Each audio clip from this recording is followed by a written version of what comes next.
a modern technology or trend you can't wrap your head around. They were the faces of Star Trek's golden age, the fearless Captain Kirk and the logical Mr. Spock. To millions of fans, William Shatner and Leonard Nimoy were not just co-stars, but brothers who carried their bond from the final frontier into real life. The press called them inseparable. Convention stages presented them as a perfect duo. The illusion was powerful, and it lasted for decades. But beneath the applause and the spotlight, their relationship was never that simple. Nimoy once confessed to feeling sidelined by Shatner's relentless drive for attention.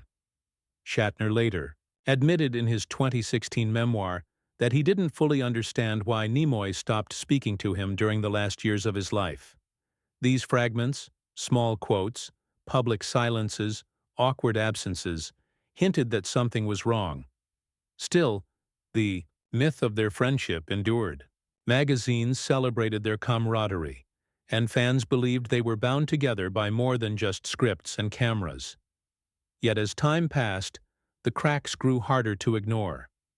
Was this truly a friendship forged in the fires of Hollywood history, or was it another carefully packaged illusion sold to keep the Star Trek legend alive? And that question leads us straight into the story's first act, the powerful image of a friendship built for the public eye. When Star Trek first aired in September 1966, television audiences were introduced to two characters who would become cultural icons. William Shatner embodied the charismatic, risk-taking Captain James T. Kirk, while Leonard Nimoy brought quiet, intensity to the half-Vulcan, half-human Mr. Spock. Within weeks, critics were already noting the chemistry between the two men. NBC publicity campaigns quickly learned how to capitalize on it. Press kits and network interviews consistently described Kirk and Spock not only as partners on the bridge, but as friends beyond the camera. By 1967, photographs of Shatner and Nimoy began circulating in TV Guide and Life magazine. These images were carefully staged, the two actors leaning casually against studio sets, smiling shoulder to shoulder. Paramount understood the power of the duo. In a competitive television landscape, promoting them as best friends gave Star Trek a marketing edge. Even the costuming emphasized unity.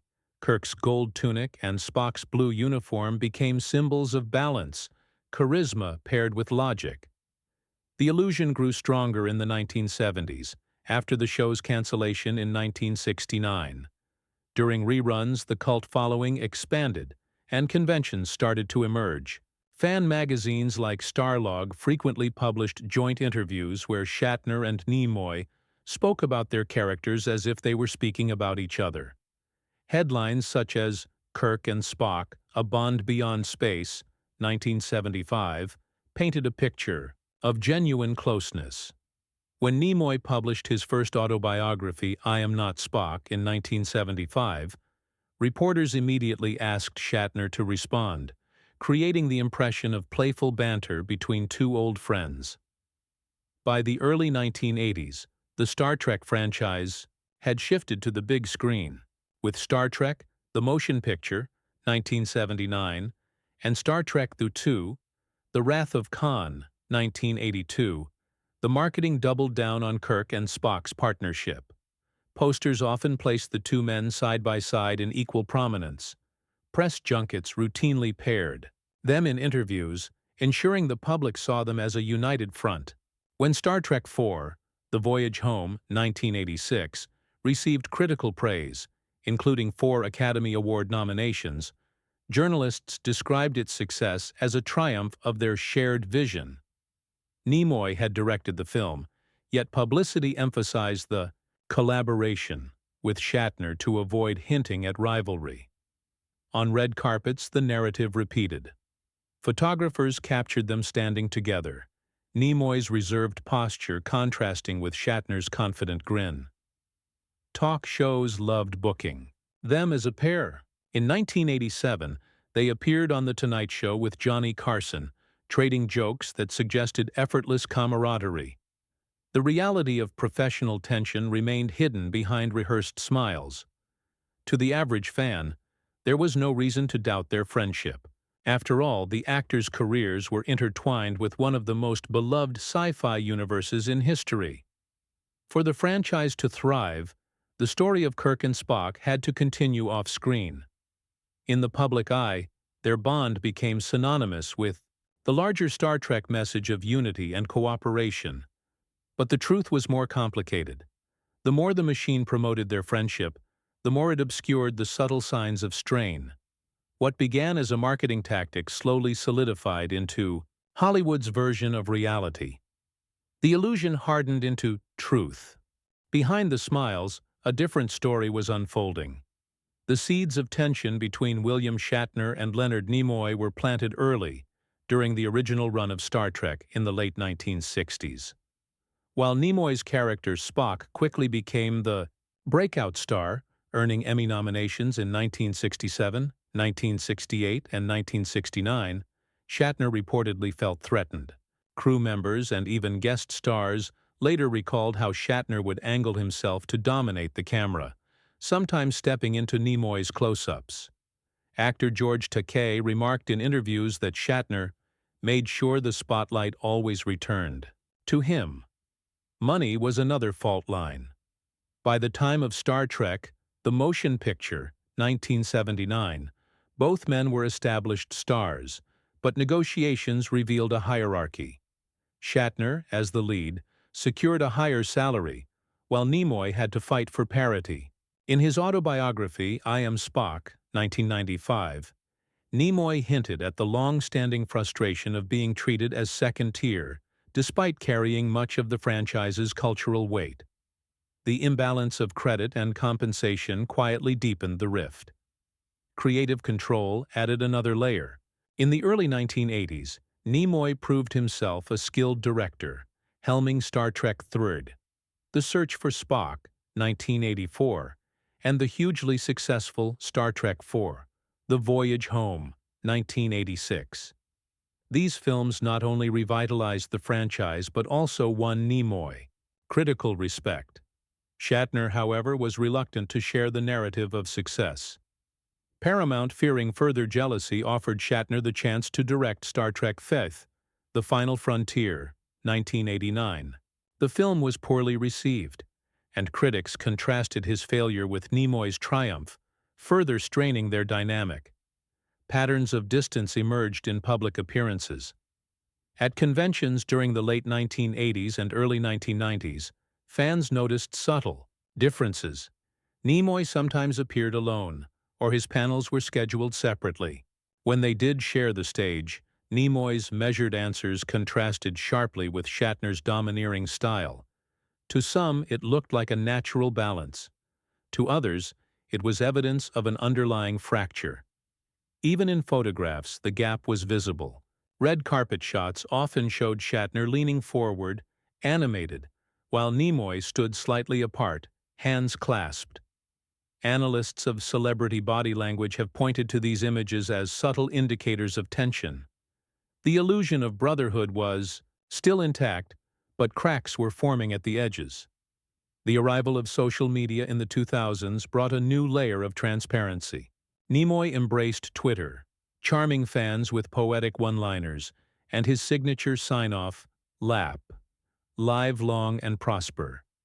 He frequently mentioned his love for the fandom, his family, and his projects. But notably, he rarely tagged or mentioned Shatner. Shatner, by contrast, was prolific online, often discussing Star Trek but without acknowledging Nimoy's digital presence. The silence between them became more telling than any public statement. Interviews during this period only fueled speculation. In 2011, Nimoy confirmed that he and Shatner were not currently speaking, though he offered no explanation. Shatner, in later years, expressed confusion and regret, admitting that Nimoy had stopped returning his calls. This wasn't just a temporary cooling off, it was a complete withdrawal. Fans pieced together a pattern: competition over credit, resentment over money, diverging approaches to fame, and finally, a wall of silence. What once looked like playful rivalry now seemed like a fracture too deep to mend. By the time Nimoy made his final screen appearance as Spock in Star Trek Into Darkness, 2013, the two men were no longer close. Nimoy's health was declining due to chronic obstructive pulmonary disease, and yet Shatner remained absent from his inner circle. When Nimoy passed away in February 2015, Shatner's absence at the funeral made headlines worldwide. The truth could no longer be disguised as rumor. Cracks were no longer rumors. For years, the tension between William Shatner and Leonard Nimoy remained just that, tension. It lingered in interviews, in rumors, in awkward silences. But in the final years of Nimoy's life, the illusion of brotherhood finally collapsed. In public view, the breaking point came around 2011. According to Shatner, Nimoy abruptly stopped speaking to him. Phone calls went unanswered. Invitations were ignored. Shatner, bewildered, admitted in later interviews that he never understood what triggered the rift. "He just wouldn't talk to me anymore," Shatner confessed during a 2016 appearance, promoting his memoir. The bluntness of that silence told fans everything. Something irreversible had happened. Speculation swirled. Some insiders pointed to an incident on the set of Shatner's documentary The Captains, 2011. Shatner allegedly filmed Nimoy without permission, angering his co-star to the point of cutting ties. While neither man ever confirmed this directly, the rumor became the most widely accepted explanation for the sudden rupture. If true, it was a betrayal Nimoy could not forgive. The press wasted no time amplifying the story. Headlines like "Star Trek Rift," "Shatner and Nimoy no longer speaking" appeared in The Hollywood Reporter and Variety. For a fan base that had believed in their decades-long camaraderie, it was a shock. Social media exploded with hashtags like Team Shatner and Team Nimoy, echoing the tribalism usually reserved for celebrity divorces. The silence grew louder when Nimoy's health deteriorated. By 2014, he revealed publicly that he was suffering from chronic obstructive pulmonary disease, the result of years of smoking. Fans hoped this might inspire reconciliation, but it did not. Shatner's absence from Nimoy's hospital visits became a topic of online debate. Was he being shut out? Or was he simply choosing not to be there? Then came February 27, 2015. Leonard Nimoy passed away at the age of 83. The world mourned.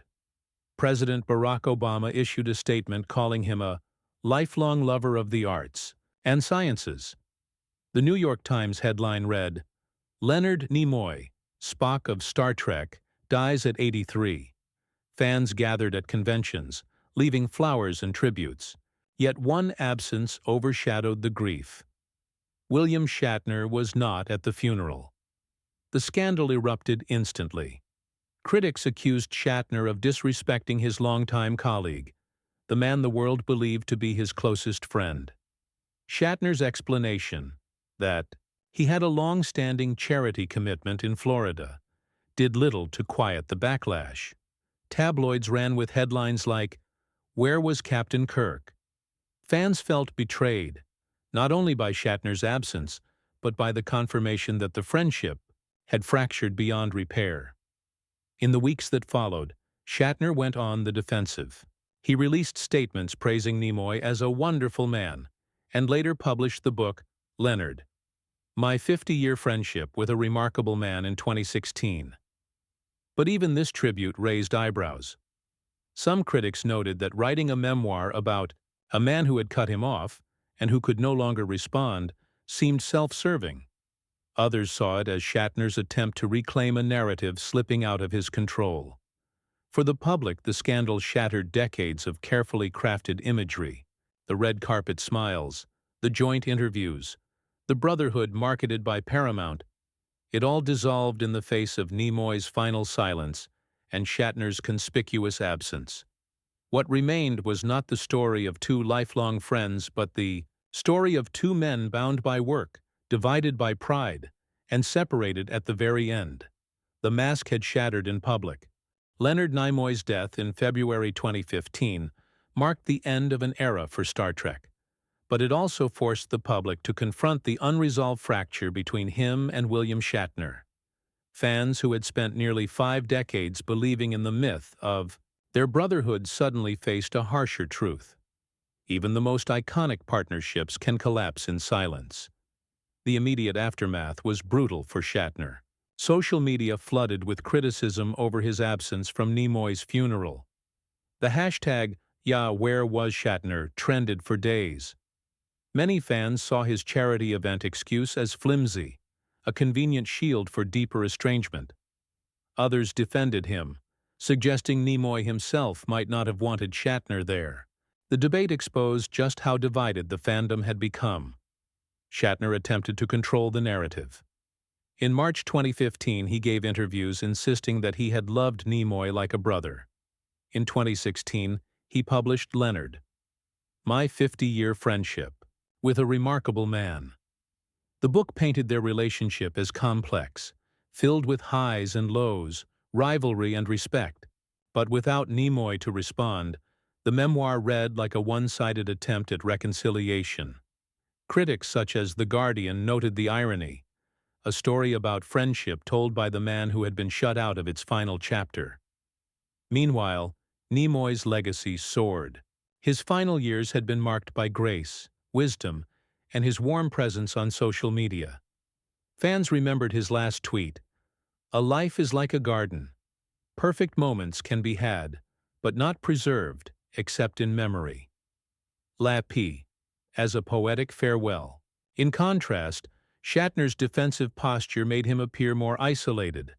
For many, Nimoy became the eternal symbol of dignity, while Shatner was cast as the flawed counterpart, unable to repair the rift before it was too late.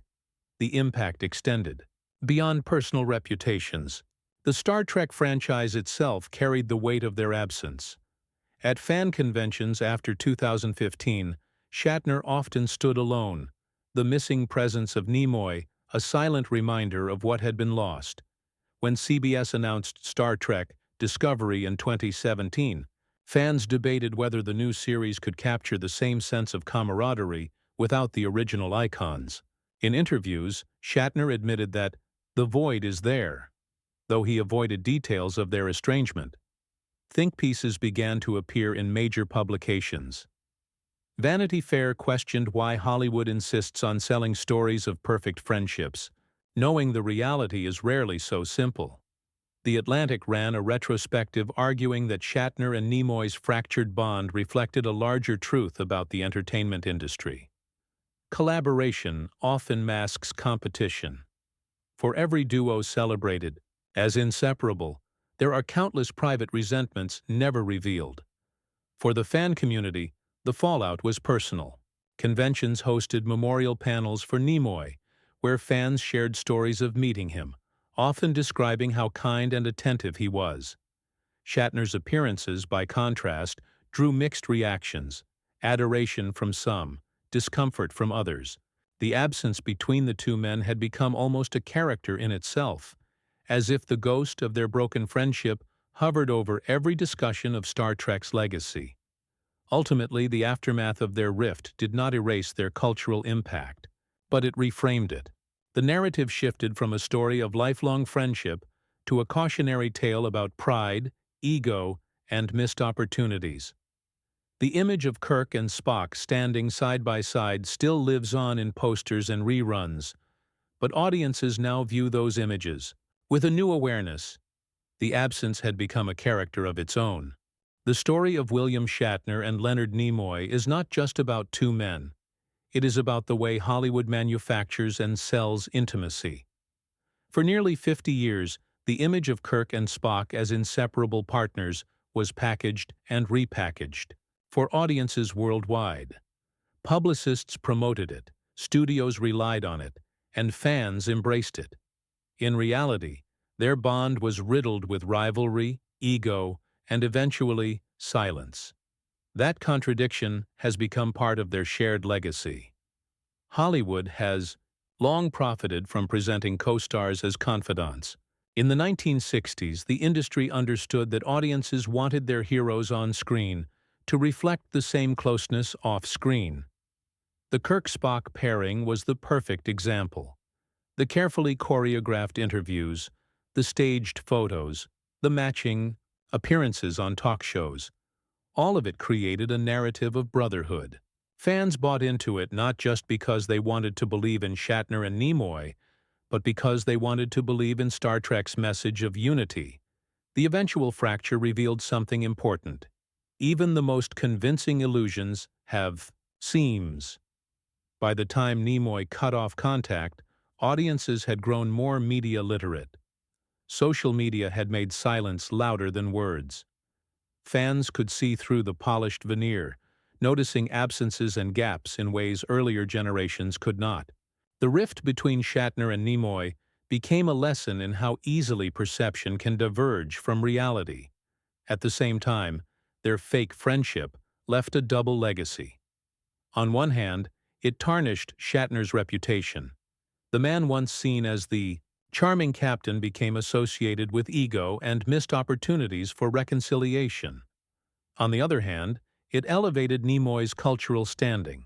His quiet dignity, his final poetic tweet, and his decision to walk away from a relationship he no longer valued turned him into a symbol of self-respect. Yet the most enduring legacy may lie in the art itself. The performances of Kirk and Spock still resonate across generations. Even if the actors themselves drifted apart, the characters they created embody an ideal of loyalty and brotherhood that transcends personal flaws. Fans can simultaneously acknowledge the illusion while still cherishing the story it produced. In many ways, the Shatner-Nimoy saga serves as a template for how celebrity culture operates. Behind every glossy narrative of Hollywood friendships, whether it is sitcom co-stars, music partners, or blockbuster ensembles, lurks the possibility of rivalry and fracture. Their story reminds audiences to question what they see, to recognize that intimacy can be staged just as convincingly as any line of dialogue. The cultural lesson is clear. Hollywood sells connection because connection sells.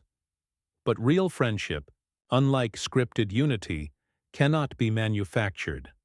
When the mask slips, audiences are left to confront the uncomfortable truth. The legacy of Shatner and Nimoy's fractured bond is thus twofold: the enduring love for Star Trek as a cultural phenomenon, and the sobering reminder that even legendary partnerships can crumble when the cameras stop rolling. And it leaves us with one final question. In a world where celebrity friendships are curated for public consumption, can we ever truly know which ones are real? William Shatner and Leonard Nimoy gave the world one of television's greatest partnerships.